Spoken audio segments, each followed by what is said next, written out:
Raise your hand if you don't like taxes. That's what I thought. Today we're going to talk about an account where Uncle Sam does not get to touch any of it. Not the contributions, not the gains, not even when you pull it out.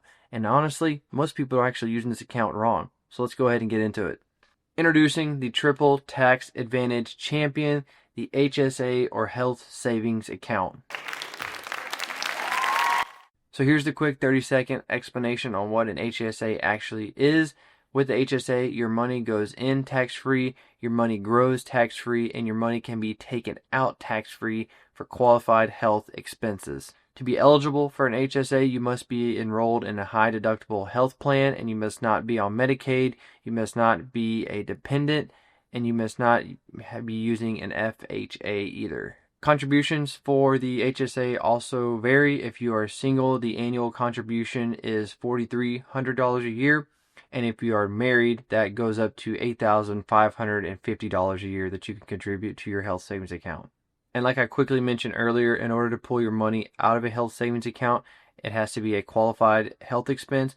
And I'll leave a full list of these down below or throw a picture up on the screen right here. But think braces, think glasses, think MRIs, think trips to the doctor. Those are all qualified health expenses that you can pull money out of your HSA tax-free. But here's the trick that most people don't know with their HSA. According to a study done by the Employee Benefit Research Institute, 91% of people do not invest the money inside of their health savings account. These folks essentially deposit money into their Roth IRA and let it sit there and treat it as a savings account. Is that bad? No. But there's a much better way to use your health savings account that will unlock a huge potential for growth and tax-free gains. The first thing you want to do in order to be an HSA Chad is to invest the money inside of your health savings account. So once your money goes into your HSA, you actually have to log into it or whichever platform you use and go choose an investment inside of that account. Honestly, I don't see why you cannot go 100% equities here in stocks, ETFs, or index funds. I don't think there's really a need for bonds and that kind of thing inside of your HSA. But most people don't realize this and treat it as a savings account. But if you want to be an HSA Chad, like we're talking about, take away the savings and think of it as HIA, Health Investing Account. The second thing you're going to want to do is to actually pay for your medical expenses out of pocket. So for example, this year I had a shoulder injury and had to take a number of trips to the doctor for checkups and also get an MRI done and a steroid shot in my shoulder. For all those expenses, I paid those out of pocket with my traditional debit card. By doing this, I allow my contributions to actually stay in the health savings account. So like that $4,300 I mentioned earlier, you only get $4,300 a year to contribute. And so if I would have gone and paid for that few $1,000s of health expenses for my shoulder out of my HSA, I would essentially only be left with around $1,000 this year left to compound and grow in that account. So by paying that money out of pocket now, I am able to leave that $4,300 in my health savings account untouched and give it the potential to grow over the next few years. The third part, and then one of the most important parts of this though, is that you do want to save those receipts. So for example, the MRI and all of my rehab and doctor's appointment, I have those receipts as well as the credit card statement saved.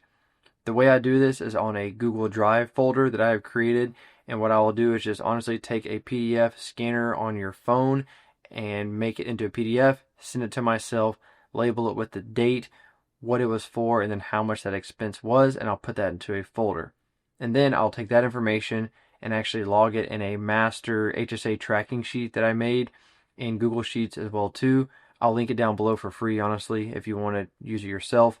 But on the same page there, I log the date, what the expense was for, how much it was, and if I've actually reimbursed myself from the HSA yet, with a yes or no question. So I know how to track these expenses later on. Like I said, I'll link it down below if you want to use it. You can copy it over to your own Google Drive. It's super easy, and honestly, it's probably the best way to keep track of your health expenses, because I would not trust your health provider.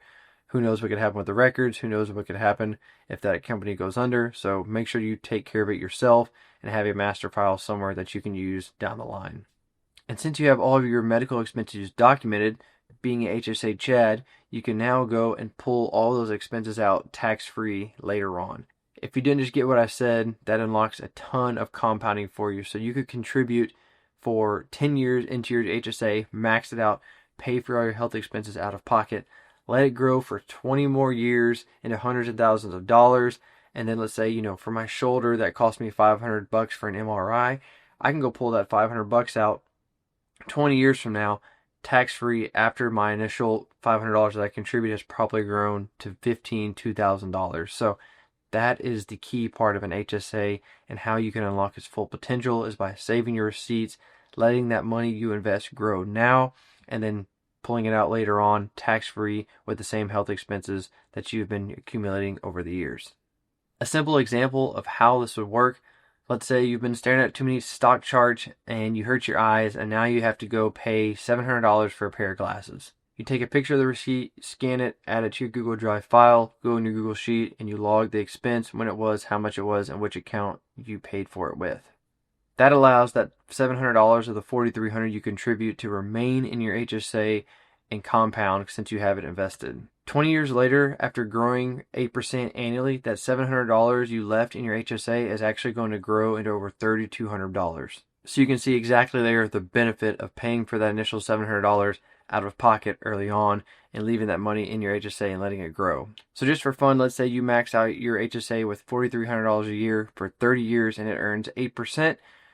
After 30 years, you will have around $520,000. If you're married and you max it up for 30 years at $8,550, this is going to grow to over $1 million that you will have in your HSA. With those examples, it's easy to see the potential of your HSA over the long term, and that's why you should not be like the 91%. You should be like the 9% who pay for their health expenses out of pocket, invest their HSA and let it grow, and then pull those gains out tax-free later on because you saved all your receipts and spending of your health expenses. Overall, the HSA is a great account, but that is a unique way that you can use it and turn it into a compounding machine. We're all going to have health expenses over the course of our life. If you don't think so, then I'll take whatever you're drinking. But that is why an HSA is so great. So that there is how you can become an HSA Chad yourself and use your HSA to its full potential. If you found this video helpful and learned something new, hit the subscribe button and also smack the like button, as I'm a new channel, and it will let the YouTube algorithm know that you are using your HSA correctly. Thank you guys for watching. I'll see you in the next one.